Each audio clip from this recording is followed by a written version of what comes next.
Oke, baik. Assalamualaikum warahmatullahi wabarakatuh. Hari ini saya akan mencoba untuk mendiskusikan ya materi kuliah yang berkaitan dengan keseimbangan pasar gitu ya.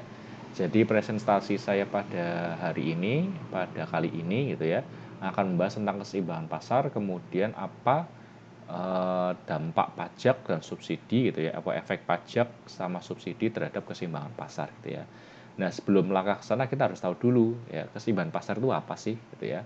Pernahkah teman-teman itu suatu saat itu ke pasar kemudian melakukan proses tawar-menawar dengan pedagang gitu ya.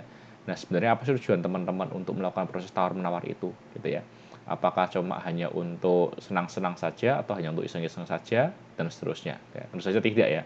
Jadi sebenarnya kalau teman-teman melihat gitu ya, teman-teman melakukan proses tawar-menawar di pasar gitu ya saat mau membeli suatu barang, ini sebenarnya adalah suatu proses untuk mencapai titik keseimbangan harga gitu ya. Untuk mencapai titik keseimbangan harga gitu ya.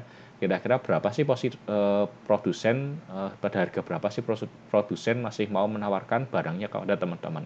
Kemudian pada harga berapa sih teman-teman masih mau membeli barang yang ditawarkan oleh produsen gitu ya. Jadi proses tawar-menawar ini adalah proses untuk mencari titik keseimbangan harga dan jumlah barang baik yang dibeli ataupun yang diminta gitu. Gitu ya. Jadi kalau kalau sudah deal gitu ya, harganya sudah deal, maka itu artinya sudah mencapai titik keseimbangan gitu ya. Atau kalau bahasa bahasa Inggrisnya itu dikenal dengan istilah titik equilibrium gitu ya. Nah, ini adalah proses dari keseimbangan ya. Keseimbangan itu adalah seperti itu gitu ya. Nah, kemudian kita melangkah pada kondisi ya di mana atau pada saat apa sih pasar itu dalam kondisi seimbang atau dalam posisi equilibrium gitu ya. Nah, ini teman-teman bisa lihat di kurva di tabel ini gitu ya. Tabel ini teman-teman bisa melihat saat harga kue, di sini ada kue ya, harga kue, kemudian ada penawaran kue, kemudian ada permintaan kue, dan ini nanti sifat interaksi gitu ya. Nah, saat harganya itu 10.000 gitu ya, maka kue yang ditawarkan oleh produsen ya, oleh pedagang itu adalah 10 unit gitu ya. Kemudian kue yang diminta oleh konsumen itu adalah 2 unit gitu ya. Nah, kemudian saat harga itu turun ya menjadi 8.000, maka yang ditawarkan hanya 8, kemudian yang diminta oleh yang diminta oleh konsumen adalah 4 gitu ya. Dan seterusnya sampai saat harga 2.000, maka penawaran kue yang dilakukan atau yang dikeluarkan atau yang yang digunakan oleh produsen itu hanya sebesar 2, kemudian permintaannya adalah 10 gitu ya. Nah, kita melihat di sini nanti sifatnya gitu ya. Oh, pada saat harga 10.000 gitu ya, kita bisa melihat ternyata kuenya 10 gitu ya, permintaannya 2 gitu ya. Masih ada selisih 8 ya. Masih ada selisih 8, 10 kurang 2 8 gitu. Nah, 8 itu dari mana? 8 itu angkanya dari mana? Berarti dari sisa penawaran gitu ya. Dari sisa penawaran gini di sini ya. 8 dari sisa penawaran artinya apa? Artinya penawarannya berlebihan gitu ya. Permintaannya 2 tapi penawarannya 10 gitu ya. Jadi masih ada sisa penawaran yaitu 8 gitu ya. Nah, kondisi ini kalau penawaran lebih besar daripada permintaan, maka kondisi ini disebut sebagai excess supply gitu ya. Atau kelebihan penawaran gitu ya. Saat penawaran lebih tinggi daripada permintaan, kita sebut sebagai excess supply atau kelebihan penawaran. Nah, pada saat harga 8.000 itu ternyata juga sama ya, harganya penawarannya 8, kemudian permintaannya 4. Berarti masih ada sisa 4 gitu ya. Pasti kelebihan nih, penawaran masih kelebihan. Nah, ini masih disebut sebagai excess supply gitu ya. Nah, saat harga 6.000, maka penawarannya 6, permintaan 6, sama nih, nggak ada sisa kan? Nggak ada sisa baik dari sisi permintaan maupun dari sisi penawaran gitu ya. Nah, ini disebut sebagai titik equilibrium ya. Titik equilibrium di mana jumlah barang yang diminta itu akan sama dengan jumlah barang yang ditawarkan ya. Jumlah barang yang diminta akan sama dengan jumlah barang yang ditawarkan gitu. Nah, kemudian bagaimana kalau harganya 4.000 Pak ya, harganya 4.000 maka penawarannya 4 gitu ya. Kemudian permintaan 8 gitu ya. Masih ada sisa selisih 4 gitu ya. Nah, 4 ini ada di mana di permintaan ya. Permintaannya terlalu banyak gitu ya, permintaan terlalu banyak. Nah, ini disebut sebagai kondisi excess demand atau kelebihan permintaan gitu ya. Kemudian pas dasar harga 2.000 gitu ya, jumlah penawarannya 2, kemudian jumlah permintaan 10, masih ada selisih 8, lebih banyak di permintaan, gitu ya, kelebihan permintaan, sehingga disebut sebagai excess demand, gitu ya. Nah, ini adalah keseimbangan pasar, gitu ya. Saat harga itu membawa jumlah barang yang ditawarkan sama dengan jumlah barang yang diminta itu sama, gitu ya, maka pada titik tersebut itulah tercapai titik equilibrium atau titik keseimbangan pasar, gitu ya. Jadi titik keseimbangan pasar terjadi saat jumlah barang yang diminta akan sama dengan jumlah barang yang ditawarkan, gitu ya. Itu adalah equilibrium atau keseimbangan pasar, gitu.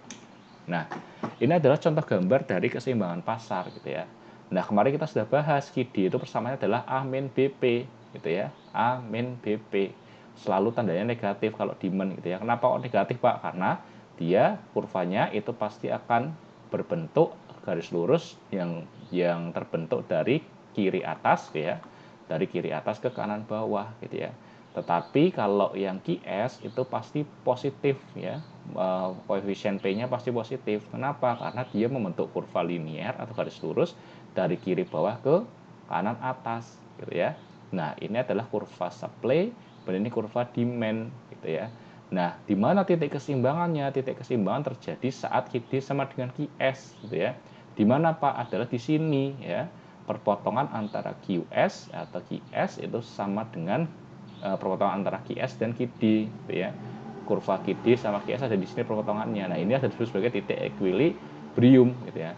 Pada saat di sini akan membentuk harga PE, ya, akan membentuk kuantiti QE, gitu ya. QE ini artinya adalah jumlah barang yang diminta akan sama dengan jumlah barang yang ditawarkan dengan harga sebesar PE, gitu ya. Ini adalah disebut sebagai keseimbangan pasar, gitu ya.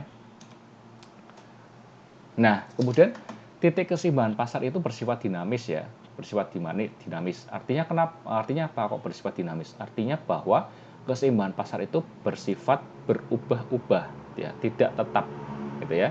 Nah, perubahan keseimbangan pasar itu bisa terjadi karena beberapa hal. Yang pertama adalah karena pergeseran kurva penawaran, gitu ya. Penawaran yang mana? Yang ini, ya. Kurva penawaran bergeser, ya, bergeser ke kanan, gitu ya, atau bergeser ke kiri, gitu ya, kurvanya, gitu ya. Nah, pada saat kurva penawaran ini bergeser ke kanan, gitu ya, dengan permintaannya tetap, ya, dengan permintaannya tetap, maka jumlah barang pada titik QE itu akan semakin meningkat, gitu ya, akan semakin meningkat, jumlah barang akan semakin meningkat, sehingga nanti titik keseimbangannya pun akan turun P-nya, ya, P-nya akan turun, gitu ya. Kok bisa, Pak? Coba nih teman-teman coba ya teman-teman nanti saya coba nih di sini ya. Saya coba. Nah, saya coba sebentar. Saya coba misalnya ini kurvanya saya copy nih. Bentar ya. Nah, misalnya saya copy dia geser ke kanan, ya, geser ke kanan. Nah, otomatis nanti ini saya copy juga, ya. Otomatis nanti, nah, ini P-nya akan berubah di sini, ya. P-nya akan berubah. Nah, ini P-nya akan berubah.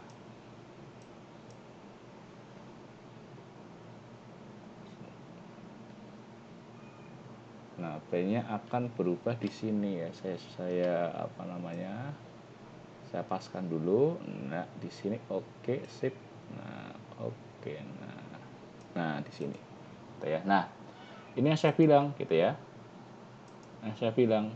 Nah, saat QD itu bergeser ke kanan, gitu ya. QD bergeser ke kanan, maka QE-nya akan semakin meningkat, ya. Nanti keseimbangannya terbentuk keseimbangan baru di sini. Keseimbangan baru akan terbentuk di sini, gitu ya. Kalau kurva penawaran bergeser ke kanan, gitu ya. Posisi ini nanti QE-nya akan meningkat, P-nya akan turun, gitu ya. Harganya akan semakin turun, harga equilibriumnya akan semakin rendah, tapi QE-nya akan semakin tinggi. Kok kenapa bisa begini, Pak? Ya iya, soalnya ini permintaannya kalau geser ke kanan, artinya permintaannya akan semakin tinggi, gitu ya. Penawarannya akan semakin tinggi. Kalau penawaran, sekali lagi saya ulangi, kalau penawaran ini bergeser ke kanan, artinya apa? Artinya bahwa penawaran itu akan semakin tinggi, ya. Kalau penawaran di pasar semakin tinggi, otomatis harganya pasti akan semakin rendah, ya kan? Kalau harga semakin rendah, itu otomatis pasti jumlah barang yang diminta itu pasti akan semakin banyak, makanya QE-nya akan bergeser semakin banyak di sini gitu ya. Nah, ini juga berlaku sebaliknya ya. Kalau QE-nya ini kalau supply-nya ya atau penawarannya pindah ke kiri, geser ke kiri gitu ya. Sebaliknya gitu ya, berarti P-nya akan semakin meningkat, QE-nya akan semakin turun gitu. Nah, kemudian pergeseran itu juga bisa terjadi karena perubahan keseimbangan pasar juga bisa terjadi karena pergeseran kurva permintaan gitu ya. Permintaan di sini bergeser gitu ya. Nah, jika permintaan itu bergeser ke kanan ya, berarti ke arah kanan gitu ya. Berarti bergeser ke kanan, ya berarti ke sana gitu ya. Ke sana. Nah, maka nanti jumlah barang yang diminta gitu ya, jumlah barang pada titik keseimbangan itu akan mengalami peningkatan juga. Ya, kalau ini ke sana set, ya kita coba. Sekarang kita coba yang ini ya.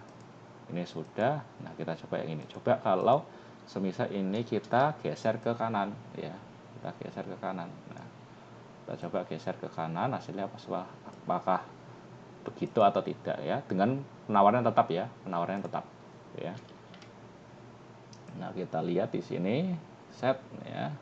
Nah, ini nah, ini ya. Nah, ini ya. Nah, ini dia kita bisa lihat. Nah, kalau kurva permintaan ya, kalau kurva permintaan itu bergeser ke kanan ya, bergeser ke kanan gitu ya. Nah, berarti artinya apa dampaknya dengan QS-nya tetap ya. QS-nya tetap tapi penawarannya penawarannya tetap ya, tapi permintaannya itu bergeser ke kanan gitu ya. Itu apa artinya? Artinya bahwa nanti efeknya adalah harganya akan semakin tinggi, QI-nya juga akan semakin tinggi gitu ya. Pak, kok bisa demikian? Kenapa? Iya, kalau permintaan semakin banyak, maka jumlah barang diminta juga akan semakin banyak, ya kan? Kalau jumlah barang yang diminta semakin banyak, maka harganya pun juga akan semakin banyak. Itu hukum ekonomi, gitu kan? Harganya akan semakin tinggi, gitu ya. Kalau teman-teman itu membeli barang yang langka, pasti harganya semakin mahal, gitu ya. Beda sama teman-teman beli barang yang tidak langka, gitu ya. Nah, ini sama, kalau permintaannya tinggi, maka bisa menyebabkan barang itu menjadi langka, gitu ya. Kalau barang langka, maka harga akan semakin naik, gitu ya. Nah, Pak, apakah hanya cuma pergeseran permintaan dan penawaran saja, Pak? Bagaimana kalau dua-duanya bergeser? Bisa. Kalau dua-duanya bergeser nanti secara simultan ini juga bisa menyebabkan perubahan pada titik keseimbangan. Ya, kalau dua-duanya bergeser secara simultan, gitu ya, bisa menyebabkan perubahan keseimbangan. Nah, perubahannya seberapa besar, gitu ya? Nanti tergantung dari seberapa besar pergeseran permintaan dan seberapa besar pergeseran dari penawaran, gitu. Nah, ini contohnya. Fungsi permintaan barang X adalah QD sama dengan min seperempat P ditambah 12. Dan fungsi penawaran barangnya adalah QS sama dengan 5/4 P ditambah 6. Di mana P adalah harga per unit barang dan Q adalah jumlah barang. Tentukanlah titik keseimbangan kedua fungsi tersebut dan gambarkan grafiknya, gitu ya. Ingat, titik keseimbangan terjadi saat saat QD sama dengan QS, gitu ya. Atau P atau harga demand itu sama dengan harga supply juga boleh gitu ya. Jadi QD sama dengan QS, atau bisa juga PD sama dengan PS gitu ya. PD itu adalah harga demand gitu ya, atau harga dari jumlah barang yang diminta, harga dari permintaan. Kemudian PS adalah harga dari produsen atau harga dari jumlah barang yang ditawarkan. Itu juga boleh gitu ya. Itu adalah titik equilibrium gitu ya. Nah, kita masukkan saja gitu ya. Jadi ditanya dari titik keseimbangannya, maka QD sama dengan QS gitu ya. Tinggal disamakan ya, 1/4 P tambah 12 sama dengan 5/4 P tambah 6. Kemudian dihitung semuanya, nanti ketemu P itu sama dengan 4 gitu ya. Nah, P sama dengan 4 berarti artinya bahwa harga keseimbangan dari fungsi permintaan dan penawaran tersebut nanti berada di titik 4 gitu ya. Jadi saat harga itu 4, maka jumlah barang yang diminta akan sama dengan jumlah barang yang ditawarkan, gitu ya. Nah, kemudian untuk menentukan titik keseimbangan jumlah barang ya yang diminta antara permintaan dan penawaran, maka bisa menggunakan cara substitusi gitu ya. P-nya tadi 4 gitu ya. Nah, kita bisa mensubstitusi ke salah satu persamaan baik di QS ataupun QD gitu ya. Dalam hal ini saya pakai QD gitu ya. Nah, kalau kita substitusi P ke QD gitu ya, maka kita bisa hitung P-nya diganti 4 gitu ya. Maka nanti ketemu QS sama dengan 11 gitu ya. Artinya apa? Berarti jumlah barang yang diminta dan ditawarkan itu pada saat P sama dengan 4 itu adalah 11 gitu ya. Jadi penawaran jumlah barang yang ditawarkan dan jumlah barang yang diminta itu akan sama di titik 4. Di titik harga sama dengan 4 yaitu adalah 11. Nah, kemudian kalau kita mau menggambarkan grafiknya, maka kita harus menggambarkan dulu grafik dari masing-masing fungsi gitu ya. Kita gambar dulu grafik dari fungsi QD gitu ya. Kemudian nanti kita gambar grafik dari fungsi QS gitu ya. Nah, bagaimana cara menggambar grafiknya? Sama, ini kan fungsi linear gitu ya. Kalau fungsi linear berarti kalau menggambarkan grafik kita harus mencari titik potong di sumbu Y sama titik potong di sumbu X gitu ya. Sumbu X-nya itu adalah Q, sumbu Y-nya adalah P gitu ya. Berarti saat di sumbu Y berarti Q-nya sama dengan 0, maka nanti ketemu Q-nya sama dengan 0 ya, dimasukin QD-nya ke persamaan QD, maka ketemu P itu sama dengan 48 gitu ya. Berarti di sumbu Y itu titik potongnya adalah 0,48 ya. Kemudian bagaimana di sumbu X ya. Di sumbu X berarti P sama dengan 0 gitu ya. Kita masukin P sama dengan 0, maka ketemu QD-nya 12. Berarti titik potong di sumbu X ya atau di sumbu Q gitu ya, nanti adalah 12,0 gitu ya. Nah, hal yang sama juga dilakukan pada penawaran gitu ya, pada fungsi penawaran gitu ya. Kita kita cari titik potong di sumbu Y dengan mengumpamakan S sama dengan 0 ya, S sama dengan 0. Kita ketemu nanti P-nya adalah min 48. Jadi titik potong di sumbu Y itu adalah 0, min 48. Kemudian titik potong di sumbu X kita umpamakan P sama dengan 0 gitu ya. Maka ketemu QS-nya 6. Berarti titik potong di sumbu X nanti adalah 6,0 gitu. Nah, kita gambarkan aja langsung gitu ya. Tadi koordinat fungsi permintaan adalah 0,48 ya, 0,48 berarti di sini gitu ya. Kemudian satunya lagi 12 ya, 12 di sini 12,0 ya, berarti di sini 12,0. Nah, kita tarik garis lurus ya. Dari 0,48 sampai 12,0. Nah, ini adalah persamaan QD sama dengan min 14P plus 12 ya. Kemudian bagaimana dengan koordinat fungsi penawaran? Ya, kita tulis saja 0,48 nanti di sini 0,48. Kemudian memotong di sumbu X adalah 6,0 berarti di sini gitu ya. Kita tarik garis lurus seret ya. Nah, ini adalah garis atau persamaan fungsi QS sama dengan 5/4P plus 6 ya. Nah, inilah titik keseimbangan ada di sini ya. Titik keseimbangan ada di perpotongan antara QS sama dengan QD. Nah, titik ini adalah QD sama dengan QS ya. Di mana di titik ini nanti berlaku harga 4 dan Q-nya, Q equilibriumnya adalah 11 ya. Jadi jumlah barang yang diminta dan ditawarkan sama yaitu 11 pada saat harga equilibrium sebesar 4. Nah, inilah disebut sebagai keseimbangan pasar. Mudah kan ya? Mudah gitu ya, tidak sulit-sulit amat. Oh iya, saya lupa menut gitu ya, mengingatkan kembali. Ingat permintaan dan penawaran itu selalu berada pada sumbu yang positif gitu ya. Sumbu positif berarti P-nya positif, Q-nya positif berarti ada di sini gitu ya, di sekitar sini ya, di sekitar sini yang positif gitu ya. Kalau kalau permintaan atau penawaran itu berada di titik negatif, berarti dia tidak memenuhi syarat. Misal di sini nih, nah titik ini berarti dia tidak memenuhi syarat nih, lokasi ini ya, ini juga tidak memenuhi syarat gitu ya. Jadi hanya sampai sumbu yang positif, berarti ini nanti dimulai dari sini yang memenuhi syarat gitu ya, dimulai dari sini yang memenuhi syarat gitu. Itu untuk keseimbangan pasar gitu. Nah, kemudian untuk latihan monggo silakan nanti coba dikerjakan sendiri gitu ya. Ini teman-teman nanti diminta untuk mencari fungsi permintaannya dulu sama penawarannya dulu. Kemudian nanti diminta untuk menentukan harga dan jumlah jagung pada titik keseimbangan dan selanjutnya buat grafiknya. Ini simple sih, teman-teman masih bisa. Nah, kemudian saya akan melangkah ke pengaruh pajak dan subsidi gitu ya. Nah, interaksi dalam pasar itu tidak berlangsung secara murni ya. Semuanya tidak berlangsung secara murni gitu ya. Jadi terkadang di sebuah pasar itu ada intervensinya gitu ya. Intervensi ini biasanya diberikan dalam bentuk penerapan kebijakan pajak atau subsidi gitu ya. Jadi kalau teman-teman nanti mendengar kebijakan pajak, mendengar kebijakan subsidi, itu sebenarnya pemerintah sedang melakukan intervensi pada pasar gitu ya. Nah, bagaimana pengaruhnya? Pajak atau TX ini nanti bersifat mengurangi daya beli konsumen. Ingat ya, harus ditanamkan di benak teman-teman gitu ya. Pajak itu selalu mengurangi daya beli konsumen gitu ya. Nah, sehingga apa? Kalau mengurangi daya beli konsumen artinya pajak itu akan meningkatkan harga, gitu ya. Meningkatkan harga apa Pak? Meningkatkan harga produsen, ya. Sekali lagi, pajak mengurangi daya beli konsumen. Kenapa kok bisa mengurangi daya beli konsumen? Karena kalau pajak itu diterapkan, maka harga di tingkat produsen itu akan semakin mahal, gitu ya. Harga barang dan jasa di tingkat produsen akan semakin mahal. Nah, makanya dia bisa mengurangi daya beli konsumen. Sebaliknya dengan subsidi, gitu ya. Subsidi ini bersifat menambah daya beli konsumen, gitu ya. Seolah-olah daya belinya meningkat, gitu ya.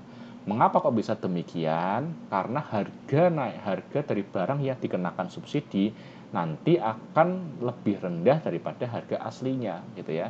Jadi karena harganya turun, gitu ya, harga produsennya turun, gitu ya, maka seolah-olah menjadi lebih murah dan konsumen jadi lebih mudah untuk membeli barang tersebut, gitu ya. Jadi ingat, bedanya pajak subsidi, kalau pajak dia meningkatkan harga, kalau subsidi dia cenderung untuk menurunkan harga produsen, gitu ya. Nah, ini adalah pengaruh pajak. Nah, pajak nanti ada dua ya, pajak spesifik sama pajak proporsional, gitu ya.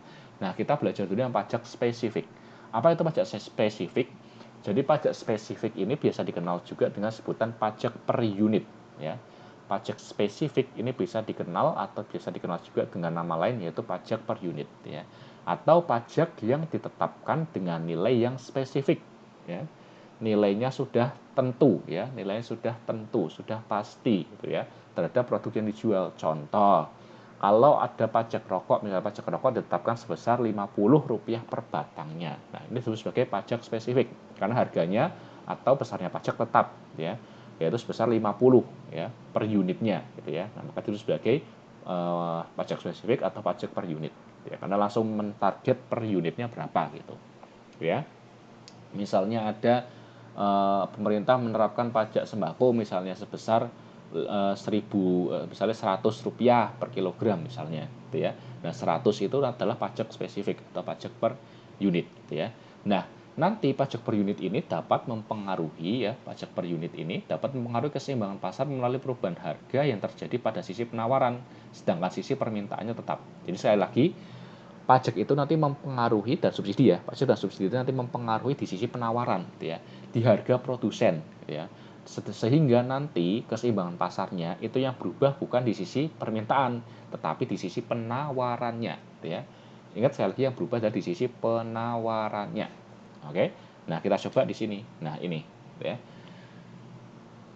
Nah ini pajak per unit ini berpengaruh pada fungsi penawaran, ya. Ingat, pada fungsi penawaran, ya. Yang berubah nanti terjadi pada interceptnya, ya. Kalau pajak spesifik nanti perubahan terjadi pada interceptnya. Nanti kita akan lihat di belakang contohnya bagaimana, gitu ya. Nah, perbedaan fungsi penawaran sebelum dan sesudah pajak itu dapat dihitung sebagai berikut, ya. Jadi kalau sebelum pajak, gitu ya, fungsi penawarannya adalah QS sama dengan C plus DP, ya. Tetapi setelah pajak, gitu ya, pajaknya adalah pajak spesifik, ya. Ingat, ini adalah pajak spesifik, maka nanti jadi C ditambah D di dalam kurung P min TX, gitu ya. P min TX, gitu ya. Nah, gitu. Gitu. Jadi apa namanya? Seperti ini, gitu ya. Loh, Pak, kenapa kok di sini kok apa namanya? Kok T-nya kok itu Pak, T-nya kok negatif Pak, gitu. Sorry, kok P-nya dikurangi T, bukannya kalau P-nya dikurangi T harganya semakin rendah ya? Ya tidak, gitu ya. Mengapa? Karena nanti P ini kalau dipindah luas jadi negatif, gitu ya. Contohnya ini, ya, kita kalikan aja, berarti ini kan nanti kan jadi DP, gitu ya, DP, gitu ya, kemudian min DTX, gitu ya, min DTX, gitu ya. Sehingga nanti kalau kita tuliskan jadi PSTX sama dengan C ditambah DQ ditambah TX, gitu ya. Nah, jadi ada dua rumus nih, ya, ada dua rumus. Kalau, ya, kalau persamaannya itu adalah QS, ya, QS sama dengan, gitu ya. QS sama dengan seperti ini, gitu ya. Maka nanti yang berubah adalah di P min TX, gitu ya. P min TX, ya. Yang berubah di sini, gitu ya. Kenapa kok begini, Pak? Ya jelas, soalnya nanti kalau apa namanya? T-nya pindah ruas jadi positif, gitu ya, sehingga nanti harganya semakin besar artinya, gitu ya. T-nya pindah sana nih misalnya nih, karena kan negatif ya T-nya, ya. Ini kalau pindah sana jadi QSTX plus T, gitu ya, min C, ya, sama dengan DP, gitu ya. Nah, P-nya kan jadi apa, semakin naik kan karena ada tambahan TX, ini TX-nya positif, ya kan. Nah itu, nah, atau kalau nanti menggunakan persamaan P, ya, bisa langsung dengan menggunakan rumus P sama dengan C ditambah DQ plus TX ya, plus TX ya. Ingat dengan catatan di sini P-nya berdiri sendiri ya. Kalau ini kan P-nya ada parameternya ya, P-nya ada parameternya. Kalau di sini P-nya berdiri sendiri. Kalau ada parameternya harus dikalikan dulu seperti ini ya.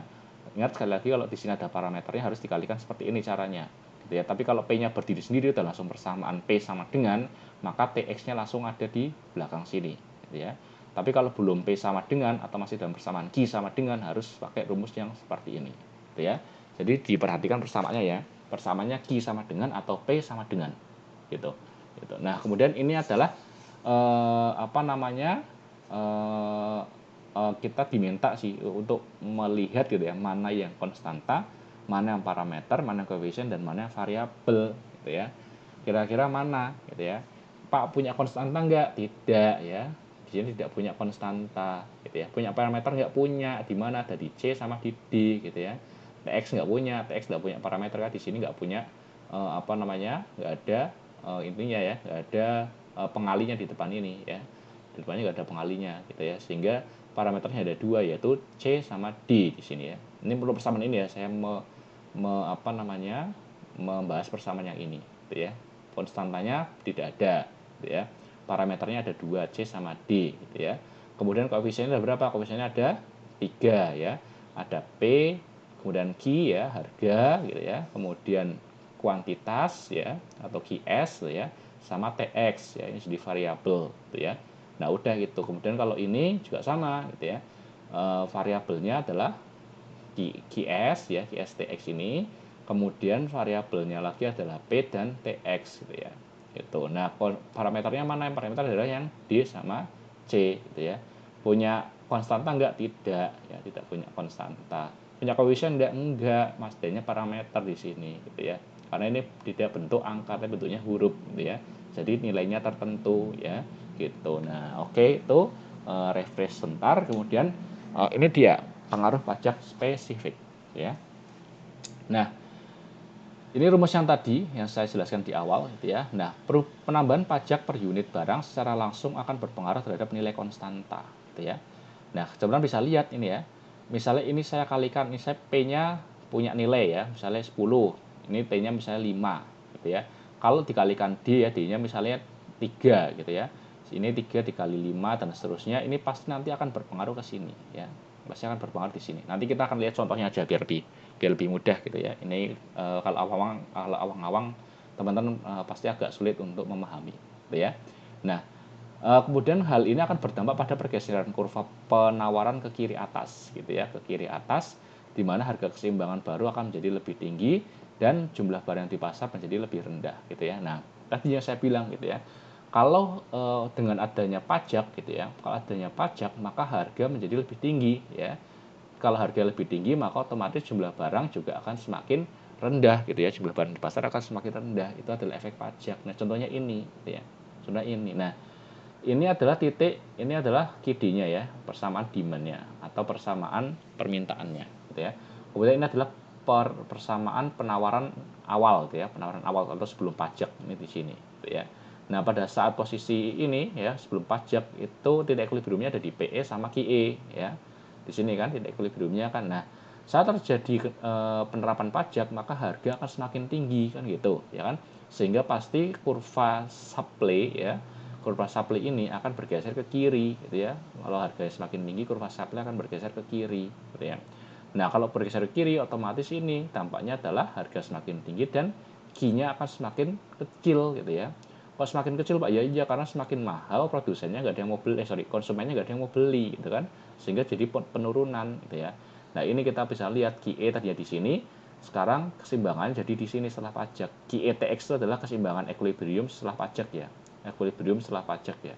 QETX adalah equilibrium setelah pajak. Jadi jumlah barang yang diminta atau ditawarkan itu equilibrium atau keseimbang setelah adanya pajak di sini. Ini adalah harga setelah pajak, PETX ya. Nah, ini ketemulah di sini set. Nah, ini adalah efek atau pengaruh pajak terhadap keseimbangan pasar gitu. Nah, ini sebenarnya rumus saja sih, nanti teman-teman bisa bisa lihat gitu ya. Di sini kalau kita mau menghitung ya perubahan kuantitas barang yang terjadi antara sebelum dan sesudah pajak gitu ya, maka dapat dihitung dengan rumus ini gitu ya.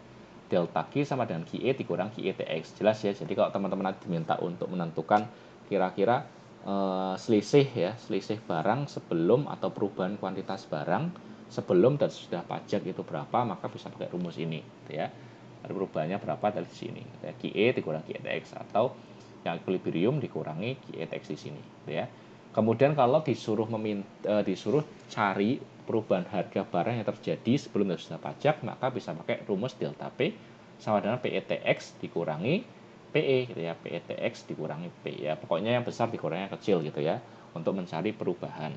Nah, ini adalah besarnya pajak per unit yang ditanggung oleh konsumen dapat dihitung dengan menggunakan rumus ini gitu ya.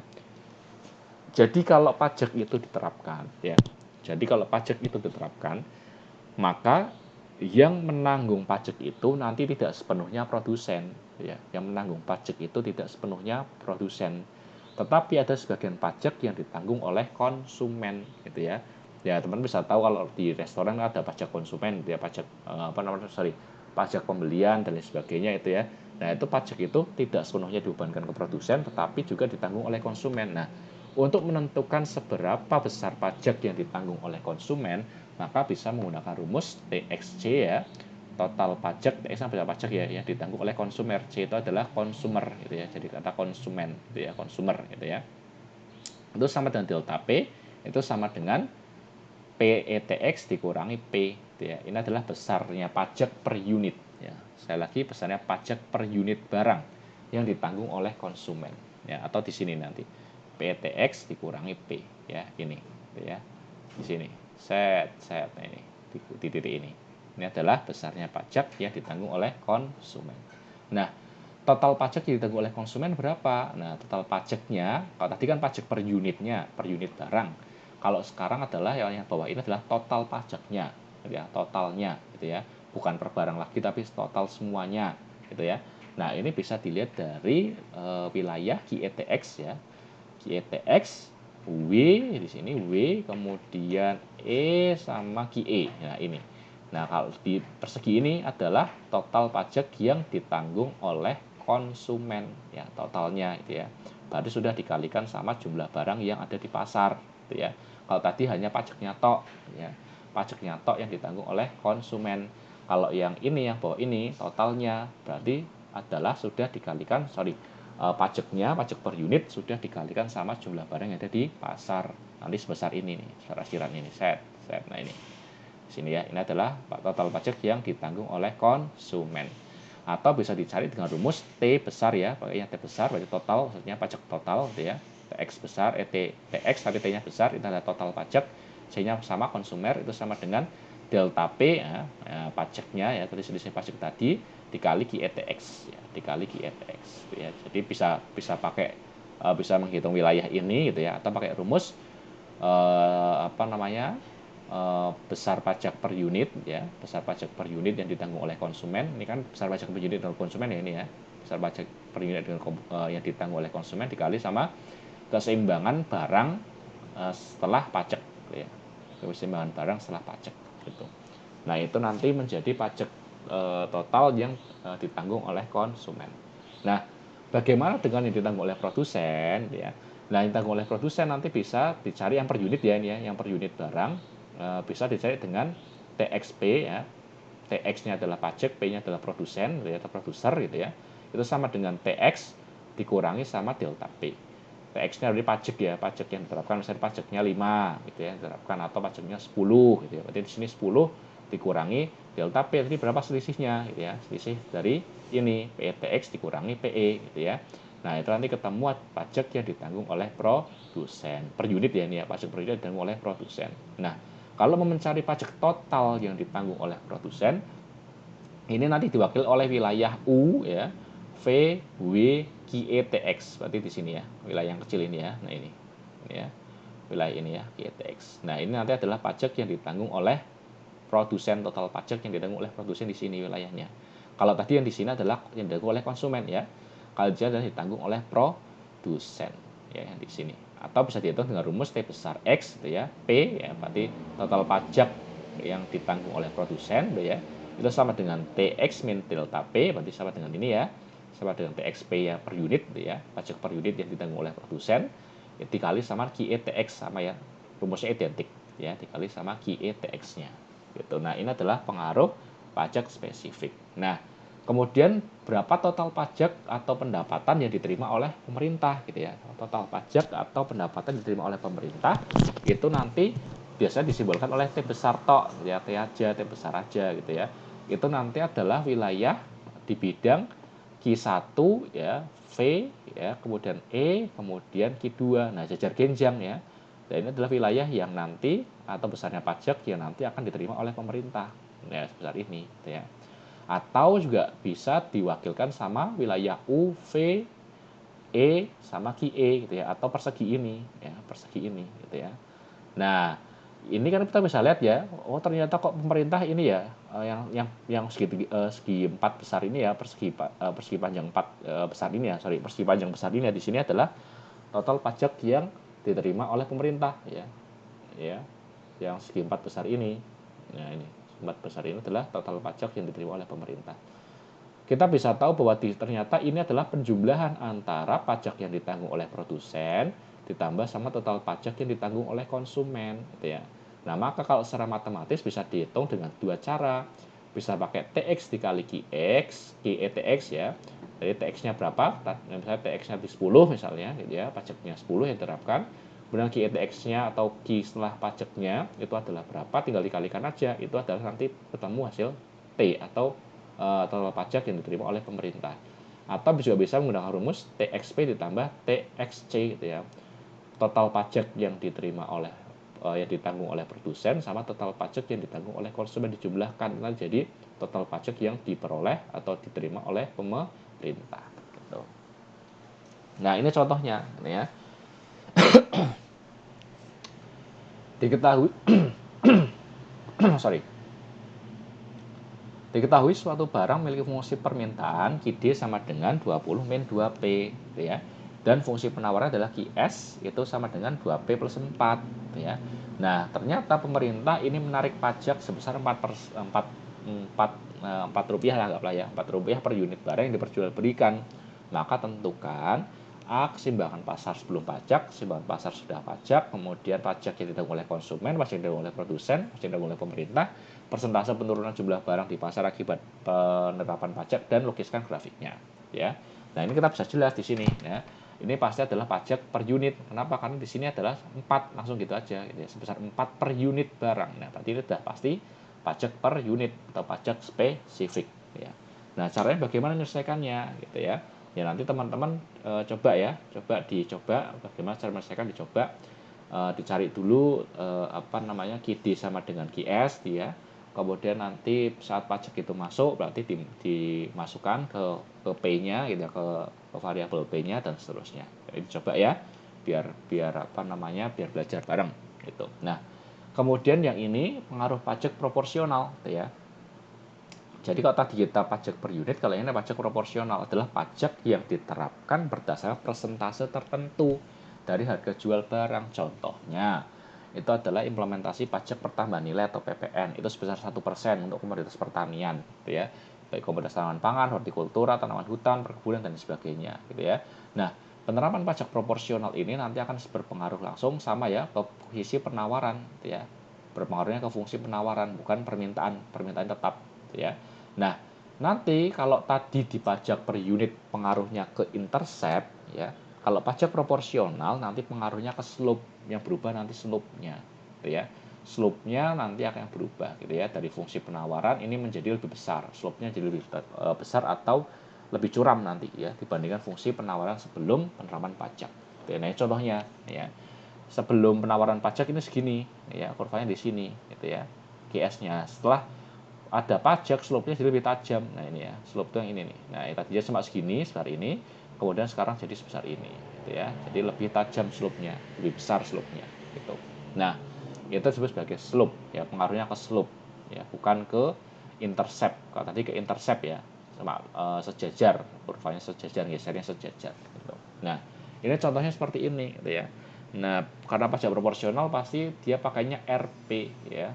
RP gitu ya. R ini adalah proporsinya, proporsi dari harga gitu ya. Misalnya 50% dari harga misalnya berarti 0,5 P ya di sini ya, dan seterusnya gitu ya. Nah, di sini itu rumusnya sama ya, identik ya kayak yang tadi, identik kayak yang tadi rumusnya. Jadi teman-teman nggak usah menghafal lagi gitu. Nah, itu tadi saya jelaskan kalau pajak proporsional diterapkan, kalau pajak proporsional diterapkan, maka itu menyebabkan kurva penawaran menjadi lebih curam ya, kurva penawaran menjadi lebih curam ya dibandingkan dengan kurva penawaran sebelum pajak. Nah, ini adalah hubungan pajak proporsional dengan pajak per unit ya. Nah, jika P itu adalah fungsi dari Q ya, kalau P fungsi dari Q gitu ya, jadi boleh ya P fungsi dari Q boleh, atau Q sama dengan fungsi dari P juga boleh, tapi ini biar mudah P adalah fungsi dari Q gitu ya. Berarti PETX itu adalah sama dengan fungsi Q ditambah R fungsi Q gitu ya, gitu kan. Nah, kenapa kok R fungsi Q ya, tadi kan R kali P ya, R kali P di sini. Nah, karena P sama dengan FQ, maka menjadi R dikali fungsi dari Q ya, R dikali fungsi dari Q ya, sehingga nanti ketemu PETX sama dengan P besar ya dikali 1 plus R ya. Kok bisa P besar Pak? Ya karena tadi FQ ini kan P ya, P-nya bisa saya keluarkan di depan di sini ya, sehingga nanti ketemu 1 ya, ini kan berarti 1 ya kan, kemudian ditambah R ya. Kalau dikalikan ini kan jadi P ditambah R kali P gitu loh. Coba dikalikan P ini dikalikannya jadi R kali P gitu kan. Nah, kalau P-nya adalah Fx Fq gitu ya, maka kalau dikalikan 1 jadi Fq ditambah R dikali Fq kan gitu. Itu kan gampang kan? Nah gitu. Nah, kemudian kita bisa tahu P-nya kan sama dengan berapa? P-nya adalah sama dengan PNX dibagi 1 plus R. Nah, ini adalah hubungannya gitu ya, hubungan antara pajak proporsional dengan pajak per unit barang gitu ya. Dengan pajak proporsional dengan pajak per unit barang, nanti kita akan sering pakai rumusnya untuk menentukan pajak per unit barangnya. Jadi pajak proporsional itu bisa kita tarik, bisa kita tentukan pajak per unitnya ya.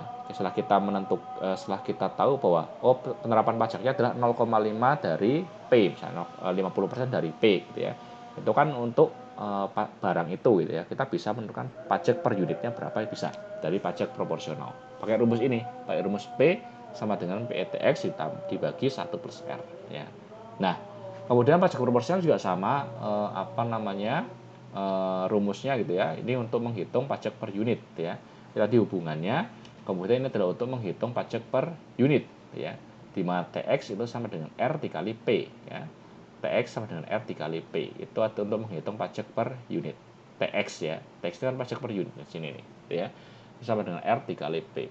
Di mana TX-nya itu akan sama dengan R dikali P-nya tidak ketemu ya, PETX dibagi 1 plus R gitu ya. Nah, ini adalah rumus penentuan pajak diterima oleh produsen, pemerintah, dan identik dengan pajak spesifik gitu ya. Gitu. Jadi ini catatan aja sih kalau yang ini gitu ya. Jadi kalau